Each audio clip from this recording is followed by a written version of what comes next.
It's time to have another honest conversation about Kyrie Irving because Stephen A. Smith and others like him seem to have a very big problem. We'll talk about it right here on the Black Boss channel after the bumper.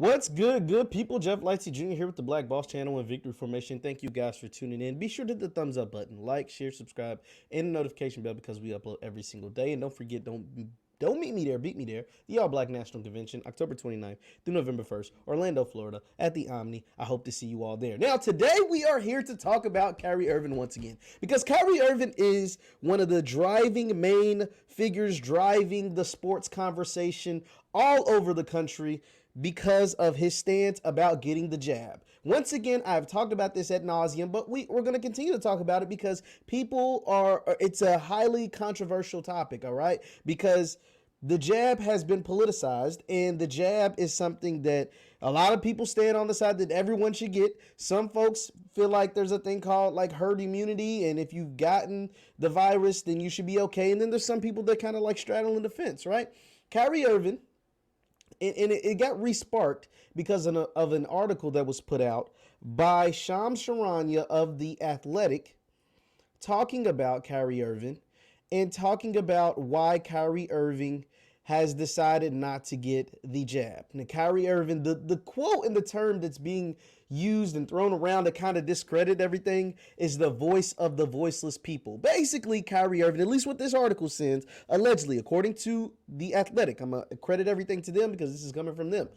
Kyrie Irving is upset with the way mandates have forced a lot of people to lose their jobs, a lot of people to not be able to participate in things that they have not been allowed to do because they refuse to get the jab, right? So that is kind of like, at least what they're saying, his reasoning for not getting the jab. And maybe there's more to it. Maybe I'm paraphrasing and not saying it right, and if somebody wants to correct me, by all means correct me. But regardless of what his stance is, he has decided not to get the jab. And so the Brooklyn Nets have responded by saying, hey man, we don't want you on a part-time basis. Either you get the jab and you're here with us for the entirety of the season, which is all 82 games, or you don't get the jab and you're not going to play without, playing in road games. We're not going to allow you to just play in road games, not have the jab, and participate in 41 games instead of 82. Like, you're not going to practice, you're not going to do anything. We're not going to do, make special accommodations, which they have. They have made special accommodations at certain times. They were practicing in California for a long time. They held a practice outside in Brooklyn. So they made some special accommodations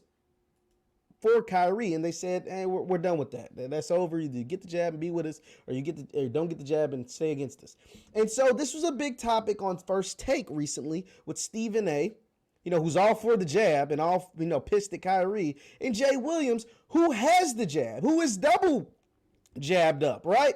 But he respects Kyrie's decision to not get the jab, right? And that is where I fall. Here's the thing about Kyrie Irving, and the reason why this is convoluted and it kind of like is, a big debate, because Kyrie Irving plays a team sport, right? If Kyrie Irving played an individual sport, if he played an individual sport or a sport that's played outdoors like football or baseball or something else that's played outdoors, which you can kind of get away with a lot of things, this would not be a topic. There are tons of NFL players, very notable NFL players like quarterbacks, Lamar Jackson being one, Josh Allen being another, Carson Wentz being another, in the NFL, that Kirk Cousins being another. They don't have the jab, right? But they don't have these problems because they play a sport that is played outside. Kyrie Irving plays a sport that is played indoors, and it's a team sport. And he in his city, now it's at the fact that he plays in New York City, because if he played in Florida, this wouldn't be a problem. But his city in New York City has a jab mandate, saying that if you participate in anything indoors, whether it's restaurants, gyms, basketball practice, basketball games, you have to have the jab. That's why this is a big deal. And because Kyrie Irving is a superstar in the league, right? He gets paid $30+ million because he's really, really good at basketball. But here's the problem I have with guys like Stephen A. or whatever. You don't have to agree with Kyrie's decision.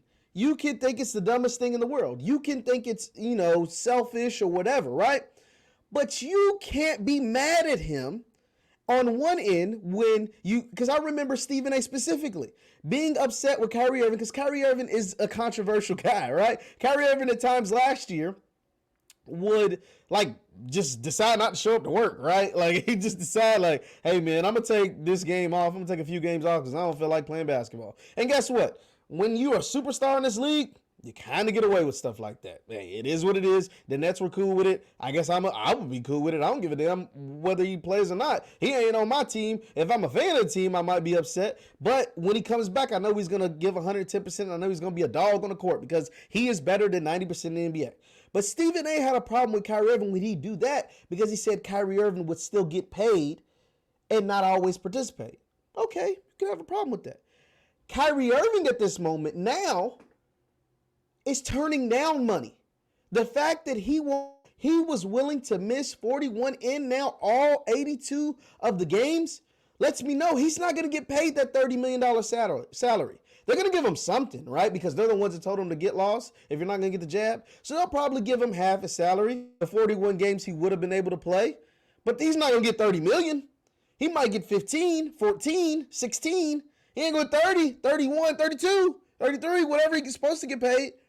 And so if Kyrie is sacrificing his own salary, why can I be mad at that?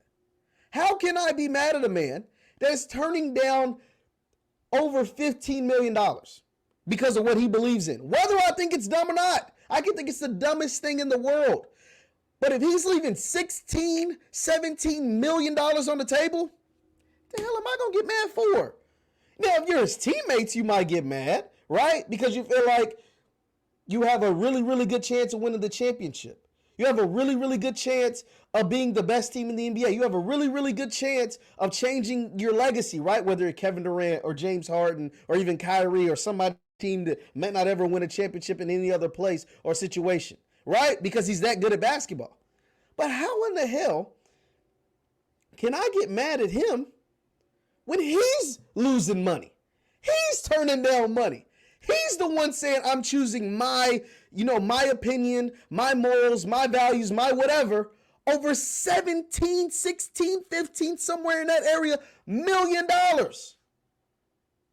15, 16, 17 million dollars he's leaving on the table. How in the hell can I get mad at him? I don't know. Somebody let me know in the chat. Somebody let me know in the comments. Let me know in the chat. How am I supposed to get mad at him? No, I get it. Because here's the thing about the jab. Let's put it all on the table. Let's put it all on the table. The thing about the jab is that you can still get COVID. You can still spread COVID. And you can still end up hospitalized. So if I can still get it. Now, once again, I'm not here to convince anybody to do anything. If you decide to get the jab, if you decide not to get the jab, hey, the choice is yours. But that's the thing. The choice is yours. If it costs you to lose your job or lose your money, that choice is yours. And this is the choice Kyrie Irving has. He's just playing with bigger figures than most of us, right? He's just playing with a lot more money than most of us. And the fact that he's willing to give that up is commendable. It's commendable. So here's the thing. The thing is, if you choose to not get the jab and you walk away from millions of dollars, the choice is yours.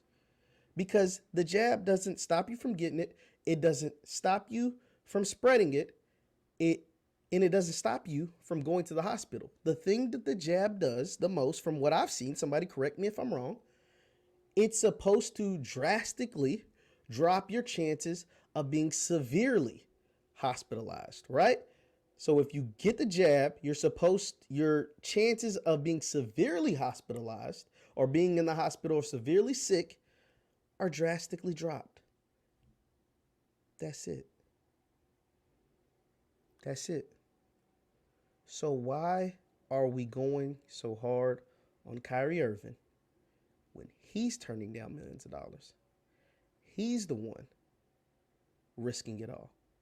And the only thing that's hurting in the meantime is the chances of the Brooklyn Nets winning the NBA championship.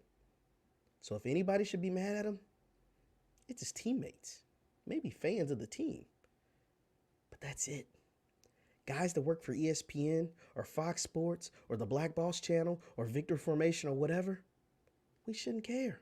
We can talk about it because it's interesting, but we shouldn't care, not in the least a bit. It's a topic because just like it's a topic in politics, it's a topic in sports because he's technically hurting an NBA team. But he's the one risking his livelihood, his money, his salary, everything. That's it. That's all I have to say about the Kyrie Irving thing. Leave your thoughts in the chat. Leave your thoughts in the chat. Stephen A. Smith went hard after Jay Williams, and all Jay Williams said is exactly what I said. I respect his decision. I might not think it's the best decision. It's not the decision that I made because I want to get paid or I want to stay healthy or whatever, and Jay Williams got vaccinated. But he said, I respect it. I respect it. Whether I think because that man is risking everything. Not me, not you, because I can go out and get the jab and keep my job. Stephen A. can go out and get the jab and keep his job or whatever. But we're not risking anything. Kyrie's the one risking it all. He's risking his public image. He's risking his salary, his money. He's risking a chance to win a championship. He's risking his relationships with his friends, family, teammates, or whatever. And this is how he feels. Can't do nothing but respect it. Leave your thoughts in the chat. Leave your thoughts in the chat on Kyrie Irving. You can follow me on Facebook, Jeff Lightsy Sports. That is Jeff Lightsy Sports on Facebook or on Twitter, where we have these cool, dope, crazy conversations. That's JLightsy7 on Twitter, JLightsy7 on Twitter. Thank you guys. And don't forget to hit the thumbs up button on your way out. I'll see you at the All Black National Convention, October 29th through November 1st. Thank you guys for tuning in. I'll see you next time. Peace.